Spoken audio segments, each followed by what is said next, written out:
یہ واقعہ ایک سعودی نوجوان کا ہے۔ یہ اپنی زندگی سے مطمئن نہیں تھا۔ اس کی تنخواہ صرف 4,000 ریال تھی۔ شادی شدہ ہونے کی وجہ سے اس کے اخراجات اس کی تنخواہ سے کہیں زیادہ تھے۔ مہینہ ختم ہونے سے پہلے ہی اس کی تنخواہ ختم ہو جاتی تھی اور اسے قرض لینا پڑتا۔ یوں وہ آہستہ آہستہ قرضوں کی دلدل میں ڈوبتا جا رہا تھا اور اس کا یقین بنتا جا رہا تھا کہ اب اس کی زندگی اسی حال میں ہی گزرے گی۔ باوجود یہ کہ اس کی بیوی اس کے مادی حالات کا خیال کرتی، لیکن قرضوں کے بوجھ میں تو سانس لینا بھی دشوار ہوتا ہے۔ ایک دن وہ اپنے دوستوں کی مجلس میں گیا۔ وہاں اس دن ایک ایسا دوست بھی موجود تھا جو صاحب الرائے آدمی تھا، اور اس نوجوان کا کہنا تھا کہ میں اپنے اس دوست کے مشوروں کو قدر کی نگاہ سے دیکھتا تھا۔ کہنے لگا، میں نے اسے باتوں ہی باتوں میں اپنی کہانی کہہ سنائی اور اپنی مالی مشکلات اس کے سامنے رکھیں۔ اس نے میری بات سنی اور کہا، میری رائے یہ ہے کہ تم اپنی تنخواہ میں سے کچھ حصہ صدقہ کے لیے مختص کرو۔ اس سعودی نوجوان نے حیرت سے کہا، جناب مجھے گھر کے خرچے پورے کرنے کے لیے قرضے لینے پڑتے ہیں اور آپ صدقہ نکالنے کا کہہ رہے ہیں۔ خیر میں نے گھر آ کر اپنی بیوی کو ساری بات بتائی تو بیوی کہنے لگی، تجربہ کرنے میں کیا حرج ہے، ہو سکتا ہے اللہ جل و شانو تم پر رزق کے دروازے کھول دے۔ کہتا ہے میں نے ماہانہ 4,000 ریال میں سے 30 ریال صدقہ کے لیے مختص کرنے کا ارادہ کیا اور مہینے کے آخر میں اسے ادا کرنا شروع کر دیا۔ سبحان اللہ، قسم کھا کر کہتا ہوں میری تو حالت ہی بدل گئی۔ کہاں میں ہر وقت مالی ٹینشنوں میں اور سوچوں میں گم رہتا تھا اور کہاں اب میری زندگی گویا پھول ہو گئی تھی، ہلکی پھلکی، آسان۔ قرضوں کے باوجود میں خود کو آزاد محسوس کرتا تھا۔ ایک ایسا ذہنی سکون تھا کہ کیا بتاؤں۔ پھر چند ماہ بعد میں نے اپنی زندگی کو سیٹ کرنا شروع کیا، اپنی تنخواہ کو حصوں میں تقسیم کیا اور یوں ایسی برکت ہوئی جیسے پہلے کبھی نہیں ہوئی تھی۔ میں نے حساب لگایا اور مجھے اندازہ ہو گیا کہ کتنی مدت میں انشاءاللہ قرضوں کے بوجھ سے میری جان چھوٹ جائے گی۔ پھر اللہ تعالیٰ نے ایک اور راستہ کھولا اور میں نے اپنے ایک عزیز کے ساتھ اس کے پراپرٹی ڈیلنگ کے کام میں حصہ لینا شروع کیا۔ میں اسے گاہک لا کر دیتا اور اس پر مجھے مناسب پروفٹ حاصل ہوتا۔ الحمدللہ میں جب بھی کسی گاہک کے پاس جاتا وہ مجھے کسی دوسرے تک رہنمائی ضرور کرتا۔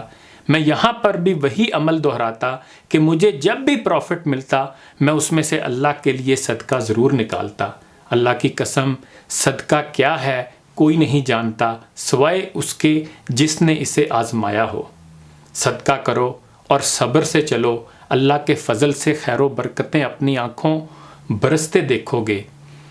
صدقہ کے حوالے سے مزید کچھ باتیں نوٹ کر لیں۔ جب آپ کسی مسلمان کو تنخواہ میں سے صدقہ کے لیے رقم مختص کرنے کا کہیں گے اور وہ اس پر عمل کرے گا تو آپ کو بھی اتنا ہی اجر ملے گا جتنا صدقہ کرنے والے کو ملے گا، اور صدقہ دینے والے کے اجر میں کوئی کمی واقع نہیں ہوگی۔ آپ اس دنیا سے چلے جائیں گے اور آپ کے سبب آپ کے پیچھے کوئی صدقہ کر رہا ہوگا۔ ایسے ہی اگر آپ نے یہ پیغام آگے نشر کیا اور کسی نے صدقہ دینے کا معمول بنا لیا تو آپ کے لیے بھی صدقہ دینے والے کے مثل اجر ہے۔ اگر آپ طالب علم ہیں اور آپ کو لگا بندہ وظیفہ یا جیب خرچ ملتا ہے تب بھی آپ تھوڑا بہت جتنا ہو جائے کچھ رقم صدقہ کے لیے ضرور مختص کریں۔ اگر صدقہ کرنے والا جان لے اور سمجھ لے کہ اس کا صدقہ فقیر کے ہاتھ میں جانے سے پہلے اللہ کے ہاتھ میں جاتا ہے تو یقیناً دینے والے کو لذت لینے والے سے کہیں زیادہ ہوگی۔ صدقہ جنت کے دروازوں میں سے ایک دروازہ ہے۔ صدقہ اعمال صالحہ میں افضل عمل ہے اور سب سے افضل صدقہ کھانا کھلانا ہے۔ صدقہ قیامت کے دن سایہ ہوگا اور اپنے دینے والے کو آگ سے خلاصی دلائے گا۔ صدقہ اللہ جل و شانوں کے غضب کو ٹھنڈا کرتا ہے اور قبر کی گرمی میں ٹھنڈک کا سامان ہے۔ میت کے لیے بہترین ہدیہ اور سب سے زیادہ نفع بخش چیز صدقہ ہے، اور صدقہ کے ثواب کو اللہ تعالیٰ بڑھاتا رہتا ہے۔ صدقہ مصفہ بھی ہے اور مصفی بھی، یعنی پاکیزہ بھی اور پاک کرنے والا بھی۔ یہ نفس کی پاکی کا ذریعہ اور نیکیوں کو بڑھاتا ہے۔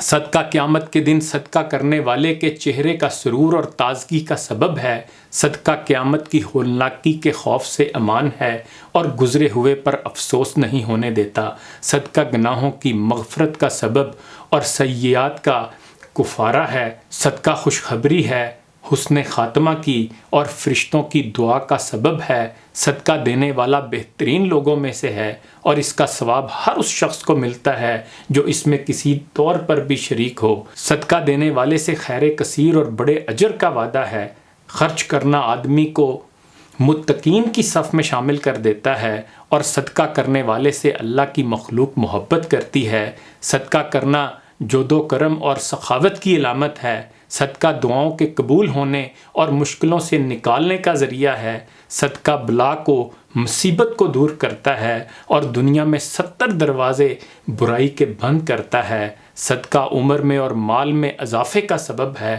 کامیابی اور وسعت رزق کا سبب ہے، صدقہ علاج بھی ہے، دوا بھی اور شفا بھی، صدقہ آگ سے جلنے، غرق ہونے، چوری اور بری موت کو روکتا ہے، صدقہ کا اجر ملتا ہے چاہے جانوروں اور پرندوں پر ہی کیوں نہ ہو۔ خدا ہمیں بلا ناغہ صدقہ کرنے کی توفیق عطا فرمائے۔ انہی گزارشات کے ساتھ اجازت چاہوں گا، اپنا خیال رکھیے گا، اللہ حافظ۔